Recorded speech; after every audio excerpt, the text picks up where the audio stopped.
Hi hello welcome back to my channel. இன்றைக்கி வீட்டில் மிளகாத்தூள் அரைக்கிறத பற்றி தான் பார்க்க போகிறோம். வாங்க வீடியோக்குள்ளே போகலாம். இன்றைக்கி நாங்கள் காஞ்ச மிளகா ஒரு 1.5 கிலோ காஞ்ச மிளகாவும் 1.5 கிலோ தனியாகவும் எடுத்துருக்கோம். நல்லா வெயிலில் காய வச்சுருக்கோம். இப்போது பாருங்கள் எப்படி காஞ்சிட்டு இருக்குன்னு. இது கூடவே நாங்கள் கொஞ்சம் காஷ்மீர் மிளகா அரை கேஜி காஷ்மீர் மிளகாவும் அதில் காய வச்சுருக்கோம். கூட சேர்த்து அரைக்கவும். இது கூட இன்னொன்று தனி மிளகாத்தூள் 1 கேஜிக்கு தனியாக காய வச்சுருக்குறோம். இது கூடவே கருவேப்பிலை, அப்புறமேட்டுக்கு மஞ்சள் உடச்சி நல்லா காய வச்சுருக்குறோம். இது எல்லாமே நல்லா வெயிலில் காயணும். நல்லா ஒரு 2 நாள் காய வச்சிங்கன்னா நல்லா காயும். அது நல்லா கையில் எடுக்கிறப்ப கலகலன்னு சவுண்ட் வரும். அந்த மாதிரி சவுண்ட் இருந்துச்சுன்னா நல்லா காஞ்சிருக்குன்னு அர்த்தம்.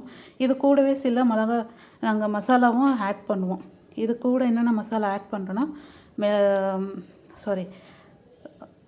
மிளகு, சீரகம், வெந்தயம், துவரம்பருப்பு இது எல்லாமே நாங்கள் ஆட் பண்ணி கூடவே சேர்த்து அரைக்கும். இது வீட்டு குழம்பு மிளகாத்தூளுக்கு தான் அரைக்கும். இந்த மசாலாலாம் எல்லாமே கொஞ்சம் கொஞ்சம் தான் ஆட் பண்ணுவோம். அதாவது 50 கிராமு துவரம்பருப்பு 1 கைப்பிடி கொஞ்சமாக ஆட் பண்ணிக்கலாம், நிறைய ஆட் பண்ணக்கூடாது.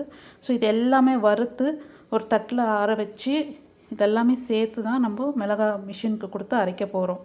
இப்போ பார்த்திங்கன்னா மிளகு, சீரகம், வெந்தயம், துவரம்பருப்பு எல்லாமே வறுத்து ஒரு தட்டில் வச்சுருக்கோம். ஆறுனதுக்கப்புறம் இது எல்லாமே மிஷின் கொடுத்து அனுப்புவோம். பாருங்கள் மிஷினில் அரைச்சின்னு வந்தாச்சு. இது 3 கேஜி மிளகாத்தூள் வந்திருக்கு. இப்போ குழம்பு மிளகாத்தூள் இது 1 கேஜி தனி மிளகாத்தூள். இந்த மாதிரி பிரியாணிக்கு இதுக்கெல்லாம் போட்டுக்கிறதுக்கு நல்லாயிருக்கும்.